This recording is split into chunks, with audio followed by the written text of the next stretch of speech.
السلام علیکم ورحمۃ اللہ وبرکاتہ۔ اس آڈیو میں خاص طور سے 3 چیزوں پر روشنی ڈالنا ہے۔ علماء اکرام سے گزارش ہے کہ اس کا جواب دیں تاکہ امت غلط راستے پہ چلنے سے بچے۔ نمبر 1 فتویٰ، نمبر 2 علماء مدارس کا استخفاف، نمبر 3 انبیاء کی شان میں توہین۔ علماء کرام فرماتے ہیں کہ بغیر تحقیق کے، بغیر دلیل کے کسی فتوے کا انکار کرنا کفر ہے۔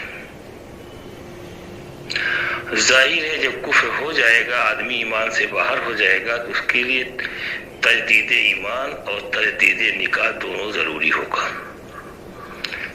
اس وقت دارالعلوم دیوبند کے فتوے کے بارے میں کیا سارائیاں چل رہی ہیں۔ کچھ لوگ اس فتوے کو بے دلیل انکار کرتے ہیں کہ ہم اس فتوے کو نہیں مانیں گے، تو ان پر تجدید ایمان اور تجدید نکاح ضروری ہے کہ نہیں ہے۔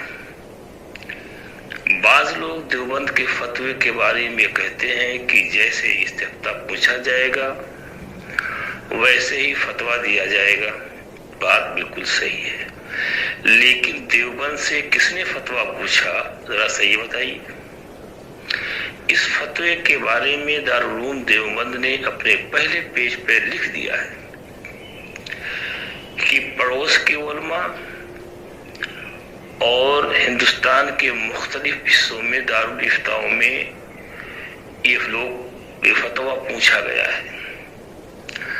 احمد شفیع صاحب بنگلہ دیش کے، جو مولانا حسین احمد مدنی رحمۃ اللہ علیہ کے خلیفہ تھے، انہوں نے خط لکھا کہ سعد کاندھلوی کے بیان میں میں خوش ٹونگی کے اجتماع میں گیا، ان کی باتیں شریعت کے خلاف ہو رہی ہیں، ہم ان کو خط لکھ رہے ہیں، وہ خط کا جواب نہیں دے رہے ہیں، لہذا آپ ہندوستان میں ہو، ان کی باتوں کو تحقیق کر کے ایک موقف یا فتویٰ نکالو، ورنہ امت بڑی گمراہی کے راستے پہ چلی جائے گی۔ دیوبند سے اس طریقے کے خطوط مختلف ممالک سے آئے، تو دیوبند نے از خود اس کی تحقیق کی اور تحقیق کرنے کے بعد یہ بتایا کہ یہ بات پائے ثبوت تک پہنچ چکی ہے کہ ان کے جو بیانات ہیں وہ شریعت کے خلاف ہیں۔ تو دیوبند نے خود تحقیق کرنے کے بعد یہ فتویٰ نکالا ہے یا موقف نکالا ہے۔ کچھ لوگ یہ کہتے ہیں کہ دارالعلوم دیوبند نے دوا میں فتویٰ نکالا ہے، کچھ لوگ کہتے ہیں کہ پیسہ رشوت لے کے فتویٰ نکالا ہے، یہ مولانا سعد کاندھلوی کے لوگ کہتے ہیں۔ میں ان لوگوں سے اس بات کو کہنا چاہتا ہوں کہ ٹھیک ہے دارالعلوم نے دوا میں فتویٰ نکالا ہے، تو آپ کے نظر میں جو ادارہ یہ ہو کہ دوا میں نہیں اور لالچ میں نہیں آئے گا، تو دارالعلوم نے جن باتوں کو اٹھایا ہے ان باتوں کو اس ادارے سے پوچھ کے ایک نیا فتویٰ نکال دیجئے۔ آج 5-6 سال 2016 میں فتویٰ نکلا ہے، آج تک یہ کہیں سے فتویٰ نہیں لا سکے، اور بے دلیل کو یہ لوگ اس فتوے کو انکار کرتے ہیں۔ اس فتوے میں دارالعلوم نے لکھا ہے کہ یہ تو میں چند باتیں لکھ رہا ہوں، باقی تو بہت ساری باتیں ہیں۔ ان میں سے ایک بات یہ تھی کہ انبیاء کی شان میں بے ادبی کرتے ہیں۔ نمبر 2 جو لکھا تھا، جو مولانا پڑھا کو قرآن پر اجرت لیتا ہے اس سے پہلے زناکار مر جنت میں جائے گا۔ تیسری جو وہاں اہم چیز لکھی، سعد کاندھلوی صاحب کہتے ہیں جو لوگ موبائل کو، فوٹو والے موبائل کو جیب میں رکھ کے نماز پڑھتے ہیں ان کی نماز نہیں ہوگی۔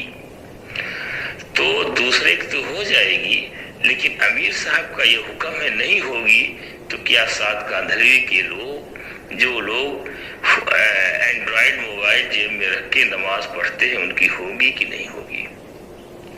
دوسرا یہ کہا کہ جو علماء اس کی جواز کا فتویٰ دیتے ہیں وہ علماء سو ہیں، یعنی جہنمی علماء ہے۔ دنیا کے جتنے بھی علماء ہیں سب کے پاس عمومی طور سے یہ اینڈرائڈ موبائل، فوٹو والا موبائل پایا جاتا ہے، اور دنیا کے سارے مفتیوں نے، سارے افتاؤں نے کہا کہ جیب میں رکھ کے موبائل کو نماز ہو جاتی ہے۔ تو جو اس پر سارے دنیا کے مفتیوں نے فتویٰ دیا ہے کہ نماز ہو جائے گی جیب میں رکھ کے، تو کیا سارے کے سارے مفتی لوگ جہنمی ہیں؟ تیسری بات انہوں نے کہی کہ قرآن کو سمجھ کے پڑھنا واجب ہے۔ جو لوگ قرآن کو بغیر سمجھے پڑھتے ہیں وہ ترک واجب کا گناہ لیتے ہیں۔ ہندوستان کے اندر 98% یا 99% بے سمجھ کے پڑھتے ہیں، عربی نہیں سمجھتے، تو کیا وہ لوگ تلاوت کر کے گناہ لیتے ہیں؟ اس پر دارالعلوم دیوبند نے کہا اب ہم خاموش نہیں رہ سکتے۔ سعد کاندھلوی اہل سنت والجماعت اور جمہور کے راستے سے ہٹ رہے ہیں تو بلا شبہ گمراہی کا راستہ ہے۔ اب سوال یہ ہے کہ جو دیوبند کے فتوے کو انکار کر رہا بے دلیل، ان پر کفر لازم ہوگا یا نہیں ہوگا؟ اور ان پر کفر اگر لازم ہے تو ان لوگوں کا تجدید ایمان اور تجدید نکاح ہو ضروری ہے کہ نہیں ہے؟ یہ علماء کرام امت کو بتائے تاکہ امت کو فتویٰ بے دلیل کو انکار نہ کریں۔ دوسری چیز میں نے فرمایا کہ علماء کی توہین۔ سعد کاندھلوی صاحب کہتے ہیں، اب پہلے میں بتا دوں آپ کے مسائل اس کا حل، حصہ 10 صفحہ نمبر 25 پر مولانا یوسف کاندھلوی صاحب لکھتے ہیں، اگر کسی کے ذہن میں جماعت پہ نکلنے پر یہ پیدا ہو کہ دینی مدارس، خانقاہیں یا دین کے جتنے شعبے ہیں وہ سب لغو اور بیکار ہیں، تو اگر یہ چیز نکلنے پہ پیدا ہوتی ہے تو ایسی جماعت پہ نکلنا حرام اور گناہ ہے۔ دیوبند کے فتوے کے پہلے پیج پر دیوبند لکھتا ہے کہ سعد کاندھلوی تبلیغ کی اہمیت اس انداز سے بیان کرتے ہیں جیسے دینی شعبوں کا استخفاف ہونا لازمی ہے۔ پھر کہتے ہیں سعد کاندھلوی صاحب، مساجد اور مدارس اور بیواؤں پر خرچ کرنا یہ دین کی نصرت نہیں ہے۔ تو یہ دوسرے دینی کاموں کا استخفاف ہو رہا کہ نہیں ہو رہا ہے؟ تو سعد کاندھلوی کی جماعت میں نکلنا گناہ اور حرام ہوگا یا نہیں ہوگا؟ علماء کی شان میں جو علماء سال نہ لگائے ہوں وہ حیات الصحابہ کی تعلیم نہیں کر سکتے، مفتی ابوالقاسم صاحب نہیں کر سکتے، وہ طالب علم جو سال بھر لگایا ہے، جس کو قرآن کی صحیح عبارت پڑھنے کا بھی نہیں پڑھ سکتا ہے، وہ حیات الصحابہ کی تعلیم کرے گا۔ یعنی 15 سال جو مدارس میں لگایا وہ بیکار ہے، 1 سال اگر تبلیغ میں لگا دیا تو وہ پاس ہو گیا۔ تو یہ علماء کی شان میں بے ادبی اور گستاخی ہے کہ نہیں ہے؟ کیوں نہ ہو؟ اورنگ آباد کے اجتماع میں کہا انہوں نے کہ عبداللہ ابن رواحہ رضی اللہ تعالی عنہ کا واقعہ، تو اگر یہ شہید ہو جائیں گے تو ان کو امیر بنانا، یہ شہید ہو جائیں گے تو ان کو امیر بنانا، تو عبداللہ ابن رواحہ رضی اللہ تعالی عنہ نے سمجھا اس کو شہید ہونا تو لازمی ہے، لاؤ جمعہ کی نماز آخری حضور کے پیچھے پڑھ لیں۔ تو نبی کریم صلی اللہ علیہ وسلم کے پیچھے جمعہ کی نماز پڑھی۔ آپ نے پوچھا عبداللہ ابن رواحہ گئے نہیں؟ کہ اللہ کے رسول صلی اللہ علیہ وسلم شہید ہونا تو لازمی ہے، میں نے سوچا کہ آخری نماز آپ کے پیچھے پڑھ لوں، تو آپ نے فرمایا کہ تم اپنے ساتھیوں سے 500 سال پیچھے ہو گئے۔ تو سعد کاندھلوی صاحب نے کہا اس بات کو اگر علماء سے پوچھیں گے تو علماء کہیں گے یہ جہاد کے لیے ہے، تبلیغ کے لیے نہیں ہے، لہذا ان علماء سے مسئلہ ہی نہ پوچھو جو وقت لگائے ہوئے نہیں ہے۔ عملی طور سے آپ دیکھیں گے یہ تبلیغی جماعت کے لوگ علماء جاہل امیر سے پوچھیں گے اور مولانا یا مفتی سے نہیں پوچھیں گے، تو علماء سے ان کے دل میں نفرت ہوتی ہے کہ نہیں ہوتی ہے؟ تیسرا جو میں نے کہا تھا کہ انبیاء کی شان میں بے ادبی، سعد کاندھلوی صاحب نے کہا ہے کہ نبی کریم صلی اللہ علیہ وسلم حضرت زینب رضی اللہ تعالی عنہ کے ولیمہ میں گوشت روٹی کو کھلایا، آپ معمول سے ہٹ گئے، اس لیے آپ کو اذیت اٹھانا پڑی۔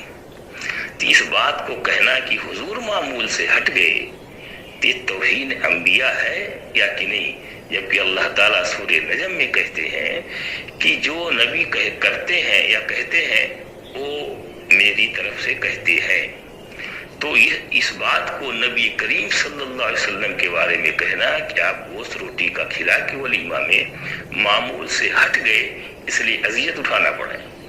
مولانا زکریا صاحب نے کہا کہ حضرت زینب رضی اللہ تعالیٰ عنہ کے ولیمہ میں نبی کریم صلی اللہ علیہ وسلم نے گوشت روٹی کھلایا چونکہ یہ شادی جاندار تھی، شاندار تھی، اس لیے ولیمہ بھی جاندار ہوا. زینب رضی اللہ تعالیٰ عنہ کا نکاح اللہ نے پڑھایا. تو ٹھیک ہے، اگر معمول سے گوشت روٹی کھلانا معمول سے ہٹنا ہے تو حضرت میمونہ رضی اللہ تعالیٰ عنہ کے ولیمہ میں حضور نے کیا کھلایا؟ اور آپ لوگ اپنی شادی میں گوشت روٹی ٹھاٹ سے کھلاتے ہو اور آپ پر عذاب نہیں آتا. یہ نبی کریم صلی اللہ علیہ وسلم پر الزام لگانا ہے کہ نہیں آنا لگانا، یہ توہین انبیاء کے زمرہ میں آتا ہے کہ نہیں آتا؟ ابھی میری بات فیضان شاہگنج سے ہوئی تو سعد کاندھلی صاحب کا مقام ایسا معلوم ہوتا ہے کہ انہوں نے انبیاء سے بڑھا دیا. انہوں نے کہا کہ جو مفتی اعظم یا دارالعلوم سعد کاندھلوی کے متعلق فتویٰ دے گا ہم اس کے فتوے کو نہیں مانیں گے. میں نے کہا کیا